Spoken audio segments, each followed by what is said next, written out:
자, 시험 범위가 140의 시민혁명과 산업혁명이 중심인데 거기서 좀 얘기를 할게요. 오늘은 140쪽의 근대의식의 발전에서 과학혁명과 사회계약설과 계몽사상 요것만 얘기를 할 겁니다.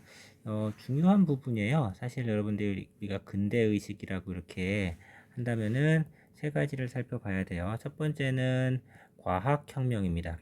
과학혁명은 합리적인 사고, 증명되는 것, 그쵸? 실험에 의해서 증명이 되는 것, 미신을 믿지 않는 것, 뭐 이런 거죠. 인간의 이성이 발전하고 신의 영역보다 이성에 의해서 해결할 수 있는 영역이 많아지는 것을 의미합니다. 그런 측면에서 이 과학혁명이 뒤에 나오는 사회계약설이나 계몽사상에 큰 영향을 줬다라고 볼 수가 있습니다. 자, 두 번째로는 저기 사회계약설이 언급이 될 수 있겠죠. 자, 사회계약설입니다. 사회계약설은 우리 국가가 왜 만들어졌지? 우리 인간은 어떤 존재지? 과학혁명에 의해서 자연을 설명할 수 있는 인간의 능력이 늘어나자 신에 기대기보다 인간의 이성으로 모든 것을 해결하려고 하는 그런 생각들이 발전한 게 사회계약설이라고 볼 수가 있습니다. 자, 세 번째로는 계몽사상이에요. 계몽사상. 자, 이 계몽사상은 인간의 이성이 발전하니까 이걸로 미신을 없애고 나쁜 관습을 없애면 사회가 발전할 수 있다고 믿는 생각입니다. 그 사람들을 빨리 무지에서부터 탈피시켜서 사회를 발전시켜야 된다라고 하는 생각입니다. 이 세 가지가 이제 근대의식인데 이거를 우리가 하나씩 살펴보도록 하겠습니다. 자, 첫 번째는 과학혁명입니다. 자, 과학혁명에 대해서 첫 번째로 살펴볼 텐데, 이 과학혁명이라는 것은 뭐냐면은 어떤 사회, 자연현상이나 이런 것을 실험을 통해서 증명을 합니다. 그리고 그것을 가지고 합리적으로 추론을 하기 시작하는 거다라고 볼 수가 있어요. 그러면 실험과 합리적 추론으로 자연현상을 살펴본 대표적인 사람들이 있겠죠. 그런 사례들이 우리 교과서에서 언급되고 있어요. 첫 번째는 코페르니쿠스가 있겠죠. 코페르니쿠스적 발상의 전환, 뭐 이런 얘기를 많이 하는데, 이 사람은 지동설을 얘기했죠. 한동안 천동설 중심이었는데 지구가 돈다라는 것을 주장했었던 사람이고, 두 번째는 케플러라는 사람이 있습니다. 케플러는 행성의 움직임을 관측했어요. 그 중에서 화성과 태양의 그 움직임을 관측했는데 이것을 가지고 야, 지동설이 맞는데? 라고 해서 지동설을 입증한 사람입니다. 자, 증거를 가지고 실험 관찰을 통해서 어떤 사상에 대해 생각 가설에 대해서 입증하고 있죠. 이게 과학이죠. 자, 그다음에 갈릴레이. 자, 이 갈릴레이는 망원경을 이용하죠. 그쵸? 망원경을 이용해서 역시 지동설을 옹호하고 입증한 사람이다라고 볼 수가 있습니다. 자, 그래서 이 세 사람은 기존의 중세에 갇혀 있었던 생각을 벗어나고 그것을 관찰이나 실험을 통해서 입증하려고 하는 모습을 보여주게 됩니다. 자, 여기서 결정적인 역할을 한 사람은 뉴턴이라고 볼 수가 있습니다. 자, 이 뉴턴, 교과서에서는 뉴턴이라고 아마 얘기를 하니까 뉴턴이라고 씁시다. 자, 이 뉴턴은 만류인력의 법칙을 얘기했죠. 다 알죠? 이것을 수학적으로 풀어냈잖아요. 그러니까 전 모든 세상 이치를 숫자와 원칙과 원리와 이런 것으로 다 계산해낼 수 있다라고 믿었어요. 그러면은 인간이 갖고 있는 능력으로 우주나 자연의 원리를 다 설명을 하는 거예요. 그걸 이성으로 다 파악할 수 있다고 믿었습니다. 자, 그래서 이런 것도 우리가 기계론적 우주관이라고 불러요. 기계론적인 우주관이라고 부릅니다. 자, 이런 것을 확립시킨 사람입니다. 우리가 모든 세상 원리를 인간이 이해하고 파악하고 조직할 수 있다고 믿잖아요. 이게 기계론적 우주관이죠. 자, 이 사람 말고도 아주 가끔 언급될 수 있는 뭐 베살리우스나 그 다음에 윌리엄 하비와 같은 사람이 있습니다. 이 사람은 이제 의학에 관련돼서 인체에 대해서 연구한 사람들이 되겠습니다. 그 인간의 신체에 대해서도 원칙을 이해하고 우주 자연 법칙에 대해서도 원칙을 이해하게 되죠. 자, 이런 일련의 과정, 이 사람들의 이런 지식의 확장, 이런 것을 우리가 과학혁명이라고 부르게 돼요. 과학혁명이 쭉 일어나게 되면서 사람들이 어떤 모습을 갖게 되냐면요. 합리적 사고, 합리적인 사고, 과학적인 사고라고 부를 수 있어요. 이런 것을 존중해 주기 시작해요. 그리고 이것이 점차 이후에 나오는 계몽사상이나 이런 것에 영향을 주었다라고 볼 수가 있겠습니다. 자, 그래서 과학혁명은 자연과학 쪽에서의 발전이지만 이것을 통해서 얻은 인간이 자연을 이해하고 조직해낼 수 있다는 자신감이 이후에 사회 질서도 이해하려고 하는 모습으로 발전하게 되겠죠. 자, 두 번째는 이제 사회계약설입니다. 자, 사회계약설이요. 자, 이 사회계약설은 기본적으로 과학혁명의 영향을 받은 거다라고 볼 수가 있습니다. 자, 사회계약설은 크게 자연법 사상으로 이야기할 수 있고, 이 자연법 사상을 기반으로 해서 그럼 사람들은 그 좋은 자연법 이거 이런 거 갖고 있는데 국가를 왜 조직해서 힘들게 살지? 그럼 국가는 왜 만들어졌을까? 이러한 생각으로 발전하게 되죠. 자, 그래서 첫 번째 자연법이라는 것에 대해서 얘기를 해봅시다. 그냥 원래 있던 것, 인간이 원래 갖고 있었던 것이라고 볼 수가 있습니다. 자연법은 그냥 자연에 있는 법칙, 그냥 원래 애초에 존재했었던 것이라는 의미예요. 이 자연법 사상은 기본적으로 인간의 이성이 신에 대한 믿음, 이것보다 좀 더 나아졌다라고 하는 믿음에 기반을 하고 있고요. 그런 것 때문에 이게 기본적으로 시민혁명에 영향을 주는 사상이 됩니다. 자, 자연법이란 뭐냐? 근본적인 보편 원리예요. 어떤 보편적인 원리가 존재한다라고 믿는 건데, 그러니까 뭐 이런 거죠. 원래 인간 타고난 인권이 있어. 인권이 뭐야? 원래 그냥 있는 거야. 뭐 이런 느낌인 겁니다. 그런 것이 바로 보편적으로 그냥 존재하는 거다라고 보는 거예요. 자, 그게 이제 자연법 사상의 모습인데, 이 자연법 사상을 국가의 형성과 대입해 보게 됩니다. 그렇게 되면은 국가는 왜 만들어졌지?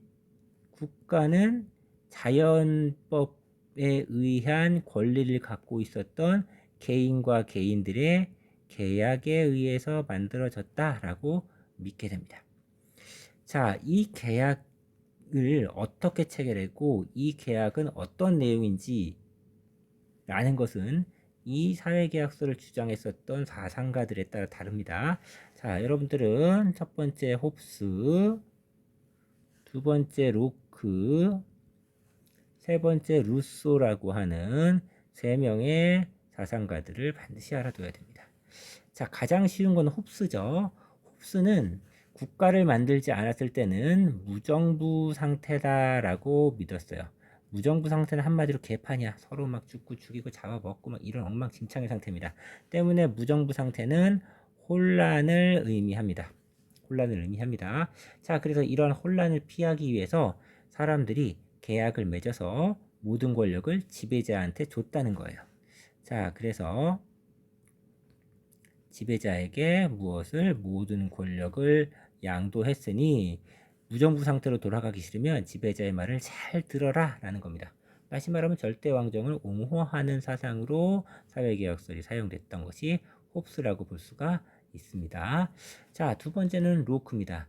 로크는 사람들이 원래 갖고 있었던 이 자연법에 따른 권리 있죠. 이 권리를 보장받고 싶은 거예요. 그렇죠?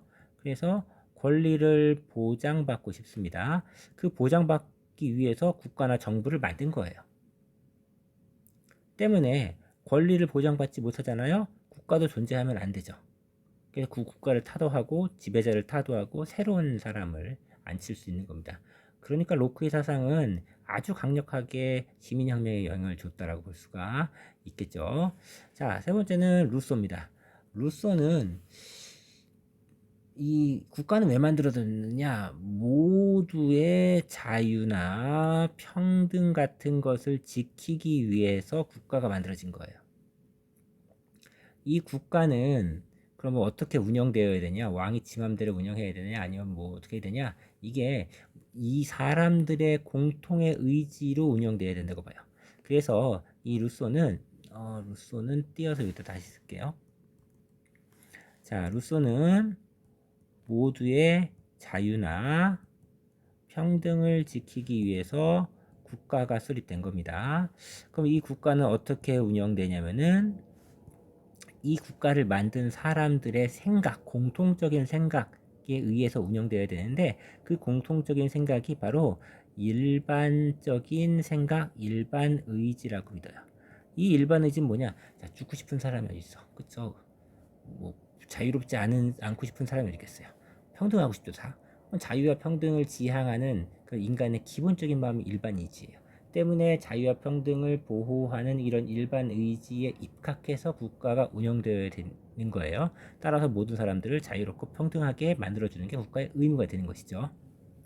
루소의 사상이 많이 프랑스 혁명에 영향을 끼쳤다라고 볼 수가 있습니다. 자, 사회계약서를 주장한 사람이 이렇게 3명이 있고요. 자, 그 다음에 계몽사상이 나옵니다. 자, 세 번째로 얘기될 것이 계몽사상. 자, 계몽사상은 뭐 이런 거예요. 인간의 이성이 점차 발전하고 있습니다. 이 인간의 이성으로 미신이나 그다음에 악습 있죠. 이것을 없앨 수가 있다고 믿었어요. 그렇게 되면은 사회가 점차적으로 진보할 수 있다라고 믿은 게 계몽사상가들이 되겠습니다. 계몽사상가들은 공통적으로 인간의 자유나 인간의 평등을 옹호하는 입장을 주로 갖고 있었고요. 이것 때문에 이들은 주로 절대왕정을 비판하는 모습을 보여주게 됩니다. 자, 당연히 이 계몽사상가들은 이후에 나타나는 시민혁명에 영향을 주었다라고 볼 수가 있겠어요. 자, 그럼 이 계몽사상가들의 사례를 좀 살펴봅시다. 첫 번째로 볼테르라고 볼 수가 있습니다. 계몽사상가 아주 그냥 첫 번째 나오는 인물입니다. 이 사람은 너무 초기의 인물이기 때문에 언론이나 신앙의 자유를 옹호했어요. 그렇지만 이 사람은 이런 군주, 계몽 전제군주와 같이 미신을 타파하고 나쁜 것을 없애려고 하는 그런 사람들 있죠. 이런 사람들은 적극적으로 지지하는 모습을 보여주게 됩니다. 자, 그 다음에 몽테스키웨라는 사람이 나옵니다. 몽테스키웨는 영국의 혁명 모델이 너무 마음에 들었어요. 그래서 영국을 모델로 하는 어떤 사회개혁을 강조했었고요. 중요한 거 나옵니다. 삼권분립을 강조했었던 사람, 입법, 사법, 행정 삼권분립을 강조했던 사람, 이렇게 좀 기억을 해두세요. 자, 그 다음에 루소가 나옵니다. 자, 루소 또 나오죠. 루소 사회개혁설도 나오는데 또 나옵니다. 계몽사상에서도 또 나옵니다. 자, 루소는 겹치는데 다시 한번 얘기해 줄게요. 일반 의지에 따른 국가 운영을 강조했고요. 일반 의지는 자유나 평등을 지향하는 사람들의 보편적인 생각을 말합니다. 자, 그렇기 때문에 이 사람은 자유나 평등이나 이런 것을 강조했고 또 국민주권을 강조하게 됩니다. 자, 그래서 자유평등 국민주권과 같은 이러한 루소의 사상이 바로 프랑스 혁명에 많은 영향을 끼쳤다라고 평가를 받는 인물이 되겠습니다. 자, 그리고 애덤 스미스가 있어요. 애덤 스미스 잘 알죠? 보이지 않는 손, 바로 국부론이라고 하는 책을 써서 고전경제학을 만든 사람이죠. 그래서 이 사람은 보이지 않는 손이라는 개념을 통해서 경제에서의 자유, 이걸 강조했던 인물이 되겠습니다. 뭐 아직까지도 이게 그냥 철칙처럼 우리나라에서 믿고 있죠. 예. 아주 오래된 사상인데요. 자, 아무튼 그렇고요. 자, 그리고 디드로와 달랑베르가 있습니다. 디드로와 달랑베르, 다른 두 명의 사람이에요. 이 사람은 모든 유용한 지식을 모아가지고 사람들한테 알려주고 싶었나 봐요. 그래서 백과사전이에요. 이것을 만들어서 세상에 좋은 지식을 다 모아서 알려주려고 노력했습니다. 자, 그래서 백과전서파라고 부르기도 하죠. 자, 이런 사람들이 계몽사상의 범주에 해당이 되고, 이 계몽사상의 영향을 받아가지고 이후에 나오는 시민혁명이 등장하게 된다라고 보시면 되겠습니다. 자, 그럼 오늘은 여기까지 할게요.